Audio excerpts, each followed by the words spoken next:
ever feel overwhelmed by choices? Everywhere you look, infinite possibilities, infinite distractions, and they say it makes our lives better. But here's the truth. The more choices you have, the less control you actually feel. Choice becomes noise, complexity masquerading as progress. And the thing about noise, it makes it harder to hear yourself think, harder to know what actually matters. So what happens when you strip those choices away?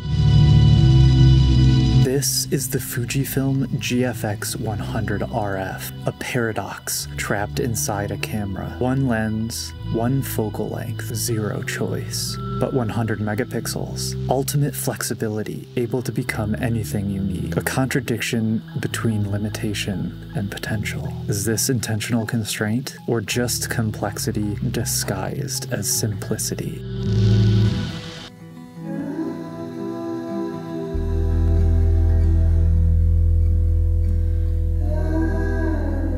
Back when the GFX100RF was released, most cameras had become predictable. Interchangeable lenses, adaptable bodies, endless customization. Everything built for flexibility. Every photographer preparing for any possible outcome. But Fujifilm did things that to many photographers seemed almost counterintuitive. Imagine this for a second. One lens, no zoom, no swapping. Just one fixed perspective forever.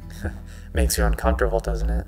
Because when you're used to endless options, losing them feels wrong, almost like you've lost control. Decades earlier, Fuji had tried something similar with the GS645, another medium format camera locked into one focal length. Not because they couldn't do more, but because they believed that limitation could inspire creativity. The GFX100RF wasn't just about doing one thing well. It was deliberately limited to force photographers out of their comfort zone, to push them into thinking more deeply about every shot. That's why they added this, the aspect ratio dial.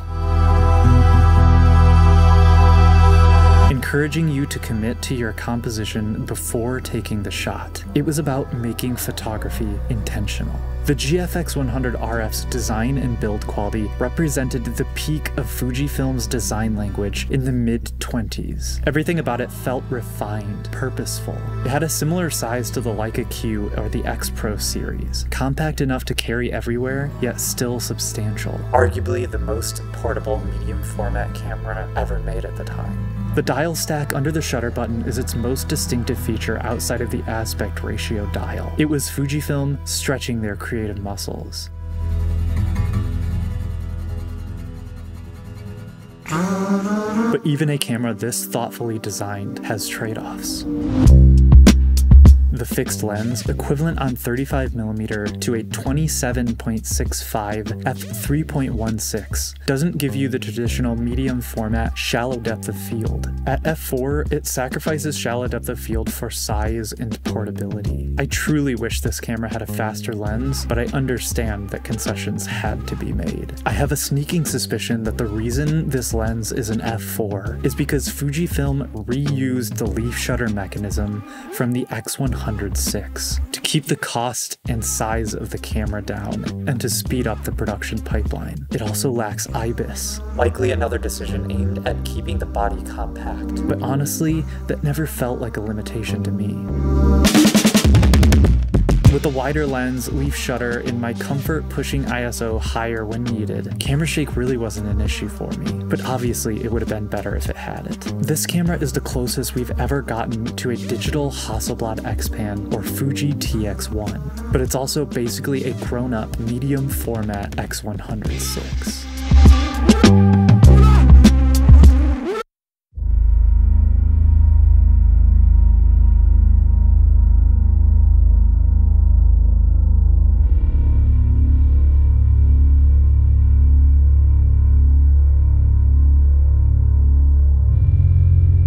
Photography and cinematography have always existed in separate worlds. Photography freezes a moment, cinematography brings moments to life. And typically, creating those cinematic visuals means having a crew, lights, sets, coordination.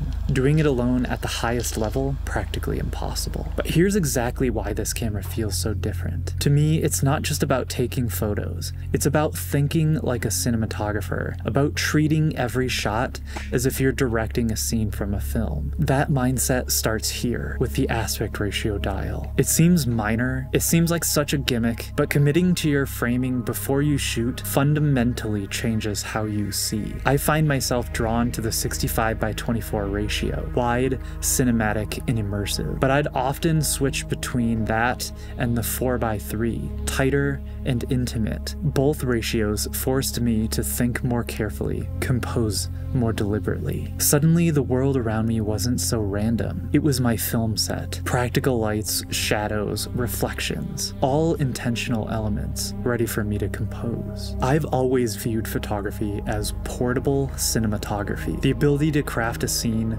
shape light, and compose an image with the same care as a filmmaker, but without needing an entire production crew. Just you, your camera, and the world in front of you. When I shoot, I'm never just capturing reality. I'm always creating an image I've already seen in my mind.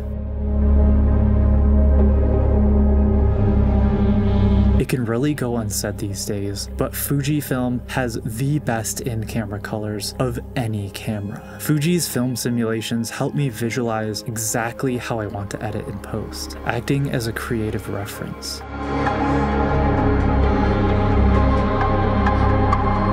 That's why I designed my Lightroom presets, to bridge the gap between seeing a look and making it real. Head over to gxace.com and get yours.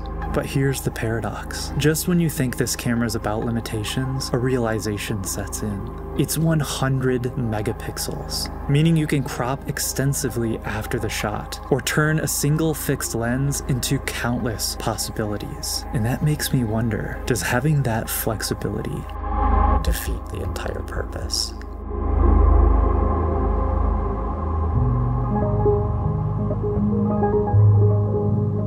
I've always championed fixed lenses. The X100 has been my favorite camera of all time. I believed in constraints, limitations, because they force you to make deliberate, meaningful choices. When you can't change lenses, you have to change yourself. You move and you adapt. And that's exactly why I expected to love the GFX100RF. One lens, one focal length, no decisions. But there it was. That paradox again.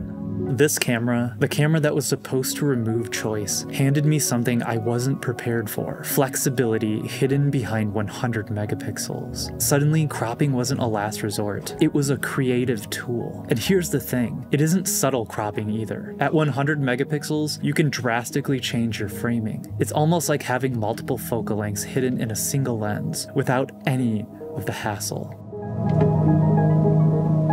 At first it felt wrong, like cheating somehow. The opposite of what I've always preached. I was torn, because now, instead of one lens, I had several on the same camera without any added weight. And Fuji even built that philosophy into the design. The front zoom dial, engaging different digital teleconverters, makes cropping feel like a part of the process, not just an afterthought. Honestly, it felt like everything I believed about photography was being challenged. Had I always been wrong? Was limitation not the key to creativity, but just one of the many ways to get there? I realized maybe this paradox is exactly what Fujifilm intended. Maybe it wasn't about limitation or flexibility alone. Maybe it was about giving you both, forcing intentionality up front, but still leaving room for exploration. Because cropping with intention doesn't remove creativity, it reshapes it. You still have to make deliberate choices. You still have to know what matters. The difference is, those choices don't all have to happen before you press the shutter. And that brought me to an even bigger realization. Maybe this camera isn't an outlier. Maybe this paradox, fixed limitations combined with hidden flexibility, is exactly where photography was headed. Smaller cameras, larger sensors, higher resolutions. And what did this mean for the future? Well, you'll have to see when you get here.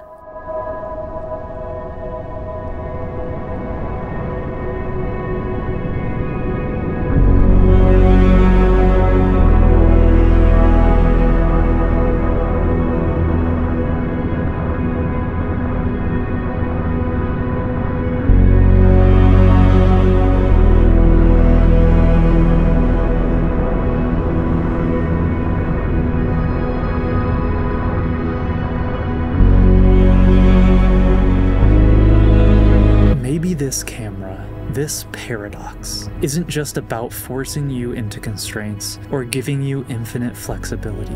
Maybe it's revealing something deeper.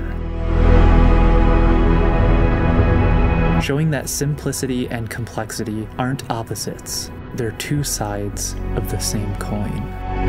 Because real clarity doesn't come from having fewer choices or more options. It comes from seeing exactly what you need amidst the chaos, making intentional decisions rather than accidental ones. In the end, that's what Fujifilm got so right. It's not about complexity versus simplicity. It's about embracing both, seeing clearly, even when the choices never stop.